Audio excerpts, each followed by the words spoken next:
आप सभी लोगों को ये चीज़ तो पता होगी कि पूरे विश्व के अंदर सबसे पहली बार अगर कहीं चुनाव हुए थे तो वो वैशाली जिला था और वैशाली से ही लोकतंत्र की स्थापना हुई थी। और मैं उसी जिले के अंदर सभागार में उपस्थित हूँ, समरनालय के अंदर, जहाँ आप देख सकते हैं कि चुनाव को लेकर के प्रशासनिक स्तर पे क्या तैयारियाँ की गई है। यहाँ तमाम तरीके के जो आप देख सकते हैं बिहार विधानसभा चुनाव को लेकर के यहाँ पे बैनर वगैरह बनाए हुए हैं, हेल्प डेस्क हर विधानसभा वाइज बनाए हुए हैं। और प्रशासनिक स्तर पर अगर देखा जाए तो तमाम तरीके की तैयारियां यहाँ पे पूरी कर ली गई है। चारों तरफ से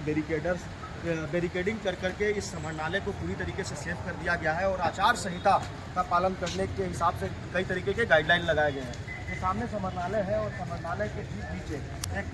रंगोली बनाई गई है, उसमें चुनाव आयोग को लेकर के बातें कही गई है और वोटरों को जागरूक करने के लिए, मतदान केंद्र तक पहुँचाने के लिए उस तरीके से यहाँ पर रंगोली बनाई गई है और पूरी तरीके से इसको सजा दिया गया है। लेकिन सबसे बड़ी गनीमत की बात आपको पता है, 2 दिन हो चुके हैं, दूसरा दिन का आज मध्यांतर खत्म होने वाला है, 2 बजने के आसपास का समय है। अभी तक एक भी प्रत्याशी ने नामांकन दर्ज नहीं किया। इसके पीछे के कारण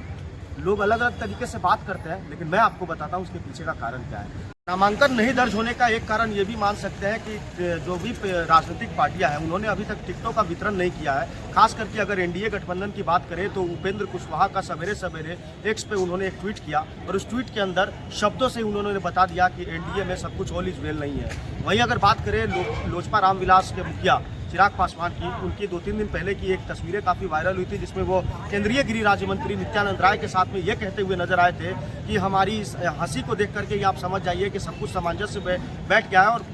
बिल्कुल अच्छे तरीके से सीटों के सामंजस्य को सुलझा लिया गया है। अगर वाकई में सीटें के सामंजस्य को अगर सुलझा लिया जाता तो क्या आपको लगता नहीं है कि आचार संहिता लागू होने के बाद नामांकन की प्रक्रिया में इतनी देरी हो रही है और अभी तक एक भी प्रत्याशी ने, ये लोकसभा क्षेत्र जो है वो चिराग पासवान का ही है और अगर कहा जाए केंद्रीय गृह राज्य मंत्री नित्यानंद राय का भी ये क्षेत्र रह चुका है, उपेंद्र कुशवाहा भी इसी जिले से आते हैं। इसके अलावा उमेश कुशवाहा जो जनता दल यूनाइटेड के प्रदेश अध्यक्ष है वो, उनकी भी सीट यहीं पे है। तेजस्वी प्रसाद यादव की अगर बात करें, महागठबंधन की तरफ से जो मुख्यमंत्री चेहरे के उम्मीदवार है वो भी राघोपुर विधानसभा क्षेत्र से लगते हैं। तमाम तरीके के राजनीतिक दिग्गजों की भरमार इस लोकतंत्र की जननी पर है, लेकिन अभी तक यहाँ पर एक भी प्रत्याशी का नामांकन नहीं होना कहीं ना कहीं सवाल खड़े करता है। हालांकि तमाम तरीके के नेता ये कह रहे हैं कि शाम तक या देर रात तक या कल तक इस मामले को सुलझा लिया जाएगा और सीटों के लिए सब कुछ ऑल इज वेल है। लेकिन जीतन राम मांझी